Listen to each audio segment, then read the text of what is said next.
خیرت کے پاس خبر کے سوا کچھ اور نہیں، تیرا علاج نظر کے سوا کچھ اور نہیں۔ ہر ایک مقام سے آگے مقام ہے تیرا، حیات ذوق سفر کے سوا کچھ اور نہیں۔ علامہ اقبال نے اس شعر میں عقل اور دل کا موازنہ کیا ہے کہ عقل جو ہے اس کے پاس خبریں ہوتی ہیں، انفارمیشن ہوتی ہے، سنی سنائی باتیں ہوتی ہیں جو کہ اکٹھا کی ہوئی ہوتی ہیں ادھر ادھر سے، اور جس میں زیادہ تر مسلمان یہاں پہ مبتلا ہیں۔ اور اس کا علاج کا طریقہ کیا ہے؟ نظر۔ کوئی دانش مند شخص، وہ شخص جس کو اللہ تعالیٰ سے محبت ہو، اس کی نظر کرم پڑ جائے۔ کوئی اندازہ کر سکتا ہے اس کے زور بازو کا؟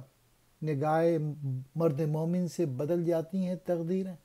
اور دوسرے شعر میں اقبال کہہ رہے ہیں کہ لوگ اگر پوچھیں واٹ از لائف، کہ زندگی کیا ہے، اس کو ایک اور جگہ اس شعر میں اس طرح سے بھی کہا ہے، تو سمجھتا ہے کہ راز ہے زندگی، فقط ذوق پرواز ہے زندگی۔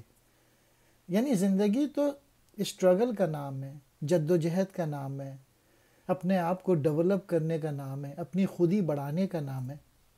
تو یہ ہے آنسر سمپل کہ what is life? Life is a struggle. خیرت کہتے ہیں عقل کو، مقام کہتے ہیں ٹھکانہ، ذوق سفر، سفر کا جذبہ، چلتے رہنے کا شوق۔